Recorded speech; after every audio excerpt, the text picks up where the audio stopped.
ओम शांति। ओम शांति। ओम शांति। ओम शांति। आज 6 जुलाई 2024। आज बाबा ने मीठी मधुर मुरली में बताया कि ये राजयोग की पढ़ाई हमें दिव्य गुणों से संपन्न बनाती है। जितना जितना हम बाप की याद में रहेंगे, हमारी जो बुद्धि है वो कैसी बनती जाएगी? साफ सुथरी यानी स्वच्छ बनती जाएगी और उसमें दिव्य गुण आते जाएंगे। साथ ही बाबा ने बच्चों को अपनी चेकिंग करने के लिए भी कहा कि कितने मेरे अंदर परिवर्तन हुए हैं, कितने गुण आए हैं इस पढ़ाई से। ये भी अपनी सेल्फ चेकिंग हर आत्मा को करनी है कि पढ़ाई माना सुधार आना है ना, परिवर्तन होना। तो क्या आए हैं? तो कहीं मेरे अंदर आसुरी गुण तो नहीं है। और आसुरी गुण कौन से हैं? सबसे बड़ा आसुरी गुण तो क्या है? देह अभिमान का। तो क्या ये मेरे अंदर होने चाहिए? इन सब बातों का उत्तर बाबा ने आज की मीटिंग में दिया है। सुनते हैं डायरेक्ट ईश्वरीय महावाक्य। ओम शांति। बाबा कहते, मीठे बच्चे, बाप की याद से बुद्धि स्वच्छ बनती है, दिव्य गुण आते हैं। इसलिए एकांत में बैठ अपने आप से पूछो कि दैवी गुण कितने आए हैं। बाप की याद से बुद्धि स्वच्छ बनती है, दिव्य गुण आते हैं। इसलिए एकांत में बैठ अपने आप से पूछो कि दैवी गुण कितने आए हैं। आज की मुरली से प्रश्न है, सबसे बड़ा आसुरी अवगुण कौन सा है? सबसे बड़ा आसुरी अवगुण कौन सा है जो बच्चों में नहीं होना चाहिए? देह अभिमान का। और बाबा कहते कि सबसे बड़ा आसुरी अवगुण है किसी से रफ डफ बात करना। किसी से रफ डफ बात करना या कटु वचन बोलना, इसे ही भूत कहा जाता है। जब कोई में ये भूत प्रवेश करते हैं तो बहुत नुकसान कर देते हैं, इसलिए उनसे किनारा कर लेना चाहिए। जितना हो सके अभ्यास करो। अब घर जाना है, फिर नई राजधानी में आना है। इस दुनिया में सब कुछ देखते हुए कुछ भी दिखाई ना दे। ओम शांति। मन में आत्मा शांत स्वरूप हूँ, शांति मेरा स्वधर्म है। बाप बैठ बच्चों को समझाते हैं, जाना तो है शरीर छोड़कर, इस दुनिया को भी भूल जाना है। यह भी एक अभ्यास है। जब कोई शरीर में खिटपिट होती है तो शरीर को भी कशिश कर भूलना होता है, तो दुनिया को भी भूलना होता है। भूलने का अभ्यास रहता है सुबह को। सुबह को इजीली हम अपने आप को भूल सकते हैं क्योंकि बड़ा स्वच्छ वातावरण होता है। तो बाबा कहते भूलने का अभ्यास रहता है सुबह को, बस अब वापस जाना है। ये ज्ञान तो बच्चों को मिला है, सारी दुनिया को छोड़ अब घर जाना है। जास्ती ज्ञान की तो दरकार नहीं रहती, कोशिश कर उसी धुन में रहना है। बल शरीर को कितनी भी तकलीफ होती है, लेकिन बच्चों को समझाया जाता है कि कैसे अभ्यास करो। किस धुन में रहना है? किस धुन में रहना है? अब घर जाना है। जैसे कि तुम हो ही नहीं, यह भी अच्छा अभ्यास है। बाकी थोड़ा समय है, जाना है घर। फिर बाप की मदद है या इनकी अपनी मदद है? मदद मिलती ज़रूर है और पुरुषार्थ भी करना होता है। अरे बाप की भी मदद मिलेगी, लेकिन पुरुषार्थ तो करना होगा ना। यह जो कुछ देखने में आता है वह है नहीं, अब घर जाना है। क्या धुन लगानी है? अब घर जाना, वहाँ से फिर अपनी राजधानी में आना है। लास्ट टाइम में ब्रह्मा बाबा ने कि अब घर जाना है, यही धुन लगाई तो अपने को संपन्न बना लिया, है ना। घर जाना है तो कैसे जाना है? पूरी तैयारी करके जाना है। तो जाना है, बाबा कहते कि वहाँ से फिर अपनी राजधानी में आना है। जाना है और फिर राजधानी में आना है। पिछाड़ी में ये दो बातें जाकर रहती हैं, जाना है और फिर आना है। देखा जाता है इस याद में रहने से शरीर के रोग जो तंग करते हैं वह भी ऑटोमेटिकली ठंडे हो जाते हैं। एक समय में बीमारी भी अपने आप ठंडी हो जाती है, वह खुशी रह जाती है, क्योंकि उस तरफ कोई ध्यान ही नहीं होगा। खुशी जैसी खुराक नहीं, इसलिए बच्चों को भी ये समझाना पड़ता है। बच्चे अब घर चलना है, स्वीट होम में चलना है। इस पुरानी दुनिया को भूल जाना है। इसको कहा जाता है याद की यात्रा। अभी ही बच्चों को मालूम पड़ता है बाप कल्प कल्प आते हैं, यही सुनाते हैं कल्प बाद फिर मिलेंगे। बाप कब आते हैं? मुन्नी बहन कब आते हैं? अभी तो बाबा ने कहा बाप कल्प कल्प आते हैं, वही जो बाबा उच्चार रहे हैं महावाक्य वही बोले, यही सुनाते हैं कल्प बाद फिर मिलेंगे। बाप कहते हैं बच्चे अभी तुम जो सुनते हो फिर कल्प बाद भी यही सुनेंगे, यह तो बच्चे जानते हैं।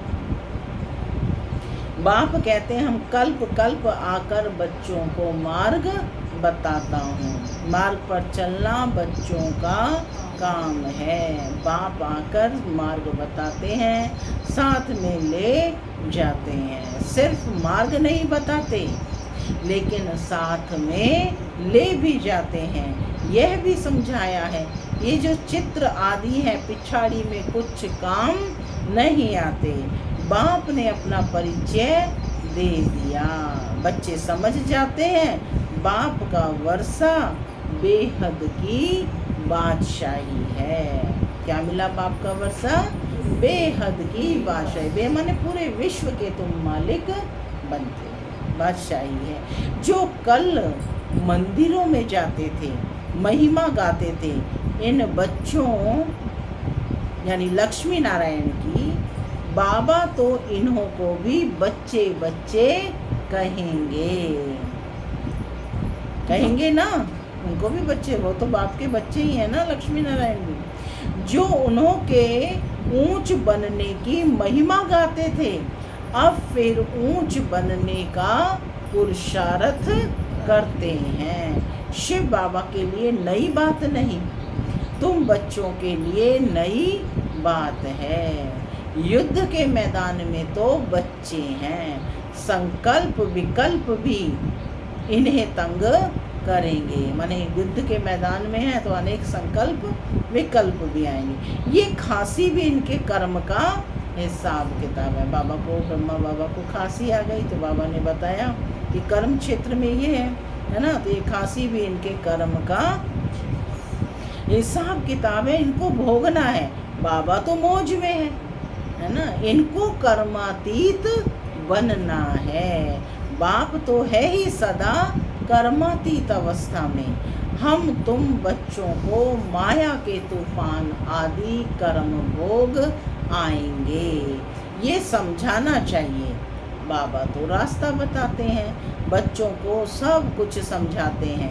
इस रथ को कुछ होता है तो तुमको फीलिंग आएगी कि दादा को कुछ हुआ है। बाबा को कुछ नहीं होता, माने शिव बाबा को कोई कुछ होगा, है ना। रथ तो किनका है? ब्रह्मा का, तो उस शरीर को कुछ होगा। तो बाबा को कुछ नहीं होता, इनको होता है। ज्ञान मार्ग में अंधश्रद्धा की बात नहीं होती। बाप समझाते हैं मैं किस तन में आता हूँ। बहुत जन्मों के अंत के पतित तन में मैं प्रवेश करता हूँ। दादा भी समझते हैं जैसे और बच्चे हैं मैं भी हूँ। दादा पुरुषार्थी हैं, संपूर्ण नहीं है। माने ब्रह्मा बाबा जो दादा हैं वह पुरुषार्थी हैं, वो भी बच्चे हैं, संपूर्ण नहीं है। तुम सब प्रजापिता ब्रह्मा के बच्चे ब्राह्मण पुरुषार्थ करते हो विष्णु पद पाने के लिए। किसके लिए पुरुषार्थ करते हो? विष्णु पद पाने के लिए। विष्णु माना लक्ष्मी नारायण कहो, विष्णु कहो, बात तो एक ही है। बाप ने समझाया भी है, आगे नहीं समझते थे, ना ब्रह्मा विष्णु शंकर को, ना अपने आप को समझते थे। अभी तो बाप को ब्रह्मा विष्णु शंकर को देखने से बुद्धि में आता है कि यह ब्रह्मा तपस्या करते हैं। यही सफ़ेद ड्रेस है। कर्मातीत अवस्था भी यहाँ होती है। कर्मातीत अवस्था भी यहाँ होती है। इन एडवांस तुमको साक्षात्कार होता है। यह बाबा फरिश्ता बनेंगे। अब देखें कौन कौन ड्रेस में है। कैन सी चमकीली वाइट ड्रेस होनी चाहिए। सब ने उसको मटमैला बना रखा है ना, वाइट ड्रेस। तो बाबा ने कहा साक्षात्कार भी किस में होता है?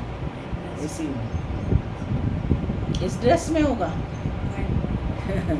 तो बाबा कहते यही सब फरिश्तों की ड्रेस कैसी है? बिल्कुल दूधिया ड्रेस एकदम। यही सफ़ेद ड्रेस है। कर्मातीत अवस्था भी यहाँ होती है। आत्मा भी कैसी है? सफ़ेद वाइट बिल्कुल बिंदु। यह है बाबा फरिश्ता बनेंगे। तुम भी जानते हो हम कर्मातीत अवस्था को पाकर फरिश्ता बनेंगे, लेकिन कैसे बनेंगे? नंबरवार। जब तुम फरिश्ते बनते हो तो समझते हो कि अब लड़ाई लगेगी। मिरवा मौत मलुक का शिकार। यह बहुत ऊंच अवस्था है, बच्चों को धारण करनी है। यह भी निश्चय है कि हम चक्र लगाते हैं और कोई इन बातों को समझ ना सके। नया ज्ञान है। फिर पावन बनने के लिए बाप याद सिखाते हैं। यह भी समझते हो बाप से वर्षा मिलता है। कल्प कल्प बाप के बच्चे बनते हैं। 84 का चक्र लगाया है। कोई को भी तुम समझाओ कि तुम आत्मा हो। परम पिता परमात्मा बाप है। अब बाप को याद करो तो उनकी बुद्धि में आएगा कि दैवी प्रिंस बनना है तो इतना पुरुषार्थ करना है।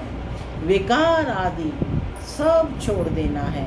बाप समझाते हैं बहन भाई भी नहीं, भाई भाई समझो और बाप को याद करो तो विकर्म विनाश होंगे। बाबा कहते और कोई तकलीफ नहीं है, पिछाड़ी में और कोई बातों की दरकार नहीं पड़ेगी। सिर्फ बाप को याद करना है, आस्तिक बनना है, ऐसा सर्वगुण संपन्न बनना है। लक्ष्मी नारायण का चित्र बड़ा एक्यूरेट है, माने बिल्कुल संपूर्णता की निशानी है ना। तो कहते लक्ष्मी नारायण का चित्र बड़ा एक्यूरेट है। सिर्फ बाप को भूल जाने से दैवी गुण धारण करना भी भूल जाते हैं। बाप को भूले तो दैवी गुण धारण करना भी भूल जाते हैं। बच्चे एकांत में बैठ विचार करो, बाबा को याद करके हमको यह बनना है, यह गुण धारण करना है। बात तो बहुत छोटी है, बात तो बहुत छोटी है। बच्चों को कितनी मेहनत करनी पड़ती है, माने अपने बाप को ही भूल जाते हैं, इसलिए बच्चों को मेहनत करनी पड़ती है। कितना देह अभिमान आ जाता है। बाप कहते हैं बच्चे देही अभिमानी भव, वरदान दे रहे हैं, देही अभिमानी भव। बाप से ही वर्षा लेना है। बाप को याद करेंगे तब तो किचड़ा निकलेगा। बच्चे जानते हैं अभी बाबा आया हुआ है, ब्रह्मा द्वारा नई दुनिया की स्थापना करते हैं। तुम बच्चे जानते हो कि स्थापना हो रही है। इतनी सहज बात भी तुमसे खिसक जाती है कि नई सृष्टि की स्थापना का कार्य चल रहा है, स्थापना हो रही है। बाबा कह रहे हैं कि इतनी सहज बात भी तुमसे खिसक जाती है।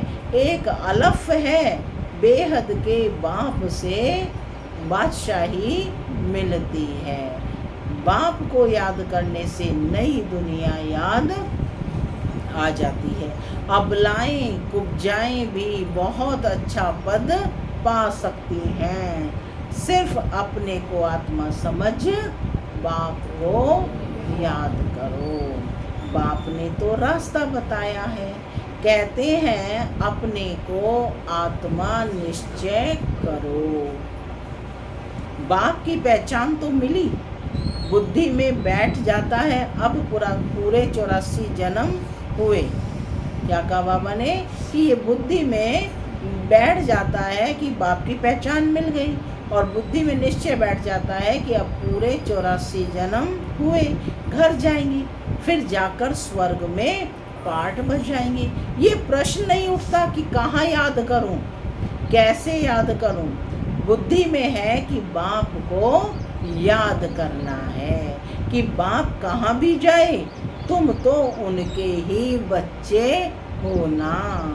बेहद के बाप को याद करना है। यहाँ बैठे हो तो तुमको बड़ा आनंद आता है। सम्मुख बाप से मिलते हो, मनुष्य मूंझ जाते हैं कि शिव बाबा की जयंती कैसे होगी। यह भी समझते नहीं है कि शिवरात्रि क्यों कहा जाता है।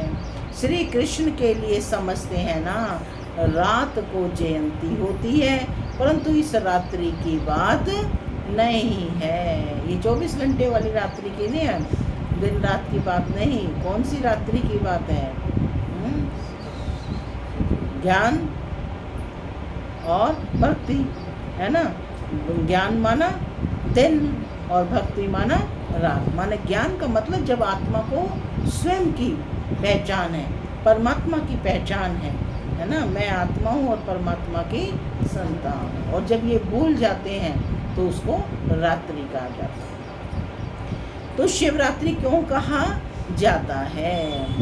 तो श्री कृष्ण के लिए समझते हैं ना, रात को जयंती होती है, परंतु इस रात्रि की बात नहीं। वह आधा कल्प की रात पूरी होती है, फिर बाप को आना पड़ता है नई दुनिया की स्थापना करने। है बहुत सहज, बच्चे खुद समझते हैं सहज है, दैवी गुण धारण करने हैं, नहीं तो 100 गुना पाप हो जाता है। मेरी निंदा कराने वाले ऊंच ठोर नहीं पा सकेंगे। जो बाप की निंदा करते हैं, सर्वव्यापी क्या है उसकी ग्लानि करते हैं, ठिक्कर पत्थर में ठोक दिया है, तो बाबा कहते वे ठोर नहीं पा सकेंगे, माने स्वर्ग में स्थान नहीं मिलेगा। बाप की निंदा कराएंगे तो पद भ्रष्ट हो जाएगा। बहुत मीठा बनना चाहिए, रफ डफ बात करना यह दैवी गुण नहीं है।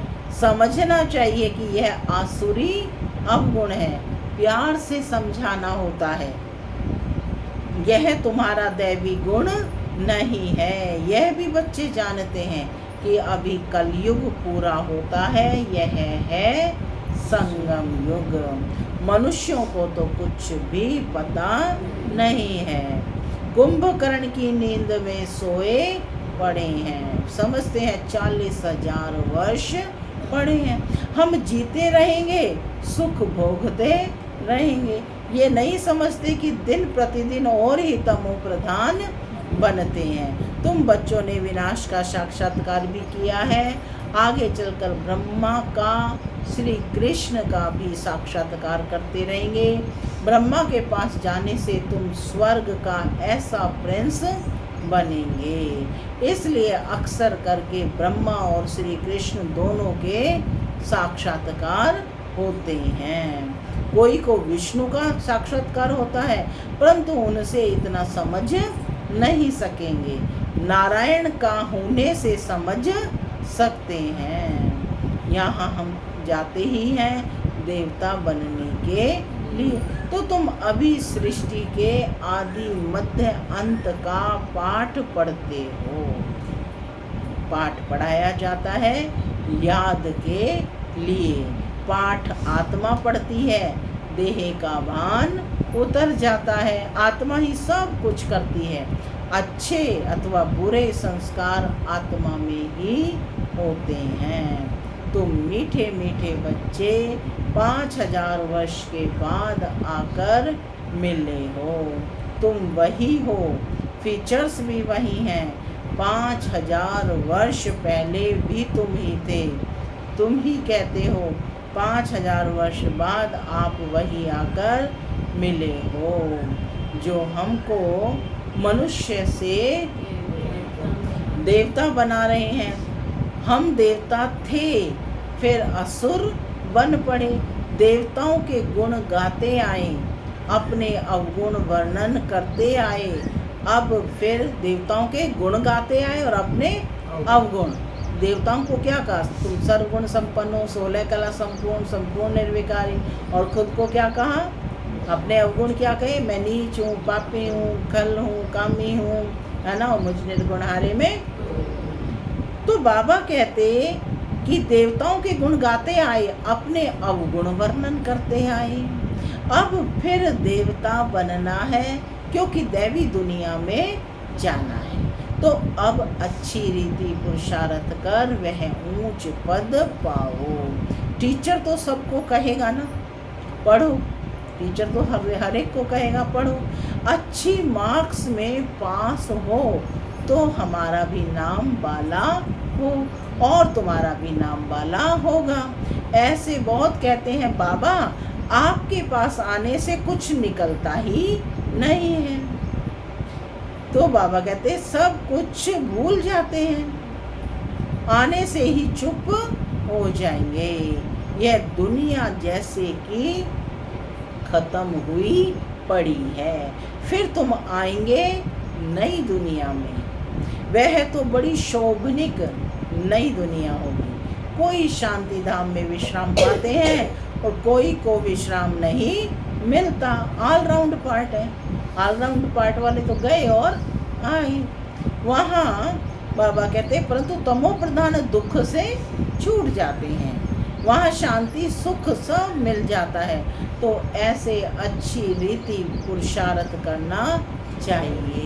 ऐसे नहीं कि जो नसीब में होगा, नहीं, पुरुषार्थ करना चाहिए। समझा जाता है कि राजधानी स्थापन हो रही है, हम श्रीमत पर अपने लिए राजधानी स्थापन कर रहे हैं। बाबा जो श्रीमत देने वाला है वह खुद राजा आदि नहीं बना है, उनकी श्रीमत से हम बनते हैं। नई बात है ना, कभी कोई ने ना तो सुनी ना देखी।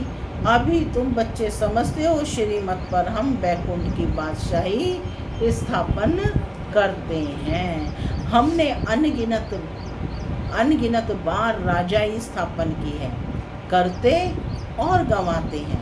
ये चक्र फिरता ही रहता है।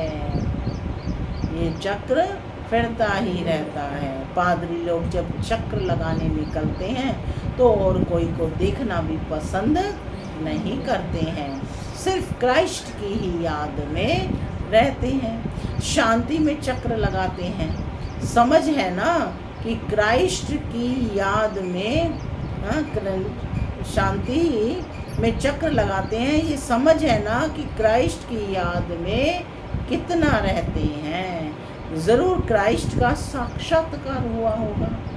जब सब पादरी ऐसे थोड़े ही होते हैं, कोटों में कोई, सारे पादरी एक जैसे नहीं होते, बताया कि कोटों में कोई और तुम्हारे में भी नंबरवार है, कोटों में कोई ऐसी याद में रहते होंगे।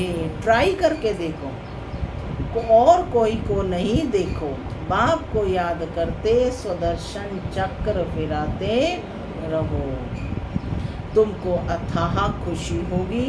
श्रेष्ठाचारी देवताओं को कहा जाता है, मनुष्यों को भ्रष्टाचारी कहा जाता है।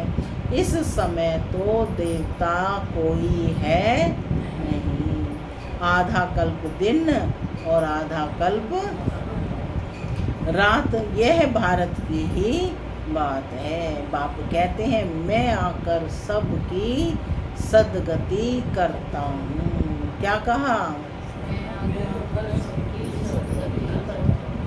बाकी जो और धर्म वाले हैं वह अपने अपने समय पर अपने धर्म की आकर स्थापना करते हैं, सब आकर यह मंत्र ले जाते हैं। बाप को याद करना है, जो याद करेंगे वह अपने धर्म में ऊंच पद पाएंगे। दूसरे धर्म में भी जो बाप को याद करेंगे वह ऊंच पद पाएंगे। तुम बच्चों को पुरुषार्थ करके रूहानी म्यूजियम अथवा कॉलेज खोलना चाहिए। लिख दो विश्व की अथवा स्वर्ग की राजाई सेकंड में कैसे मिल सकती है, यानी बोर्ड पर बड़ा बड़ा लिख दो कि ये सेवा का पॉइंट है कि विश्व की अथवा स्वर्ग की राजाई सेकंड में कैसे मिल सकती है, आकर समझो। बाप को याद करो तो बैकुंठ की बादशाही मिलेगी। बाप को याद करो तो बैकुंठ की बादशाही मिलेगी। अच्छा, मीठे मीठे सिक्के लदे बच्चों प्रति मात पिता बाप दादा का याद प्यार और गुड मॉर्निंग। रूहानी बाप की रूहानी बच्चों को नमस्ते। हम रूहानी बच्चों की रूहानी मात पिता को याद प्यार गुड मॉर्निंग और फरिश्ते। धारणा के लिए मुख्य सार, पहला, चलते फिरते एक बाप की ही याद रहे और कुछ देखते हुए भी दिखाई ना दे, ऐसा अभ्यास करना है। एकांत में अपनी जांच करनी है कि हमारे में दैवी गुण कहाँ तक आए हैं। दूसरा, ऐसा कोई कर्तव्य नहीं करना है जिससे बाप की निंदा हो। दैवी गुण धारण करने हैं, बुद्धि में रहे, अभी घर जाना है, फिर अपनी राजधानी में आना है। आज का वरदान है, सेवाओं में शुभ भावना की एडिशन द्वारा, सेवाओं में शुभ भावना की एडिशन द्वारा शक्तिशाली फल प्राप्त करने वाले सफलता मूर्त भव। सेवाओं में शुभ भावना की एडिशन द्वारा शक्तिशाली फल प्राप्त करने वाले सफलता मूर्त भव। जो भी सेवा करते हो उसमें सर्व आत्माओं के सहयोग की भावना हो, खुशी की भावना व सद्भावना हो तो हर कार्य सहज सफल होगा। जैसे पहले जमाने में कोई कार्य करने जाते थे तो सारे परिवार के आशीर्वाद लेकर जाते थे, तो वर्तमान सेवाओं में यह एडिशन चाहिए। कोई भी कार्य शुरू करने से पहले सभी की शुभ भावनाएं, शुभ कामनाएं लो। सर्व की संतुष्टता का बल भरो, तब शक्तिशाली फल निकलेगा। स्लोगन है, जैसे बाप जी हाजिर कहते हैं वैसे आप भी सेवा में जी हाजिर जी हजूर करो तो पुण्य जमा हो जाएगा। जैसे बाप जी हाजिर कहते हैं वैसे आप भी सेवा में जी हाजिर जी हजूर करो तो पुण्य जमा हो जाएगा। ओम शांति।